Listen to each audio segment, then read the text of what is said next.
Hello everyone! Sorry sa ngayon lang ako nagpaano sa inyo, nagparamdam kasi medyo busy tayo Kaya yan, nandito na naman ako ngayon sa aking vlog. Papunta na naman kami sa aming location for the day. So, andyan na, undawin na kami sa aming location for the day. Nakikita ko ang ganda ng ng mga building. Tingnan mo, napakaganda at sila tingnan yung parang uniform sila. Pero yung naunang building is daw yun, yung bagong gawa na hotel, pang hotel daw yun. Tsaka ang ganda niya talaga pag minagmasdan mo siya ng malayo. Tingnan mo ang mga, kasi nasa highway kami nitong oras na to. Ang ganda ng area niya. Papunta kami nito ng Obhor. Malayo-layo ang puntahan namin ngayon.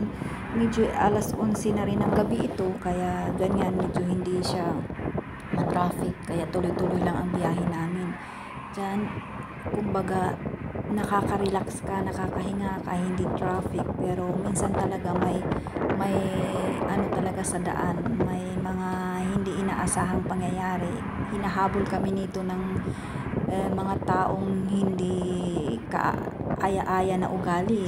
Kumbaga, gusto nilang tumabi kami, kasama ko ayaw tumabi. Talagang sosulpukin niya ayaw niyang magparaya kasi nasa tama naman din siya. Inauna kami sa kalsada, kaya yan ang namin kanina. Yan yung experience ko for the night na nangyayari. Pero alhamdulillah naman, okay naman kami kahit na gano'n.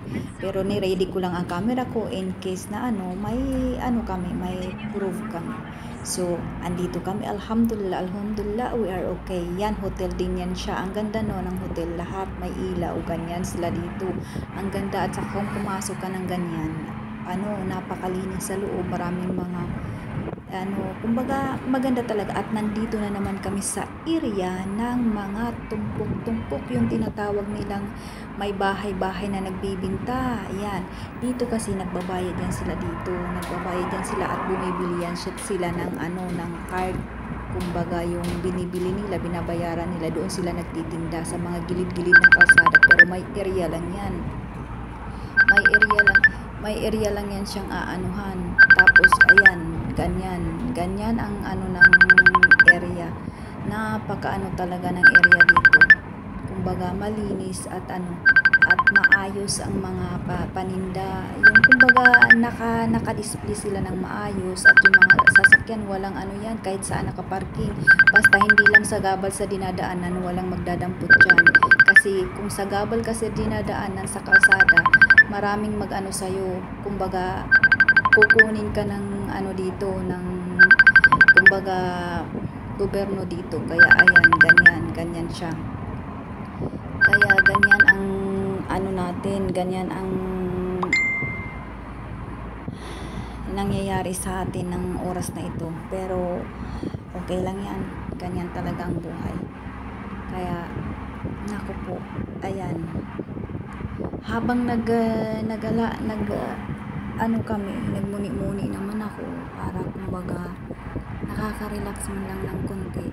Kasi sub sa trabaho sub talaga, as in halos 1 oras, 2 oras na lang ang tulog natin. Pero okay lang yan, basta kikita tayo at tayo safety. Alhamdulillah naman, safety naman tayo, wala namang kaya ganyan talaga ang buhay natin. Kailangan gumalaw at kumilos para may tayo, may kita tayo araw-araw, kahit kunti, basta tuloy-tuloy lang, may kita ng kunti, okay, alhamdulillah, nakikita tayo, okay na yun. By everyday. Thank you so much.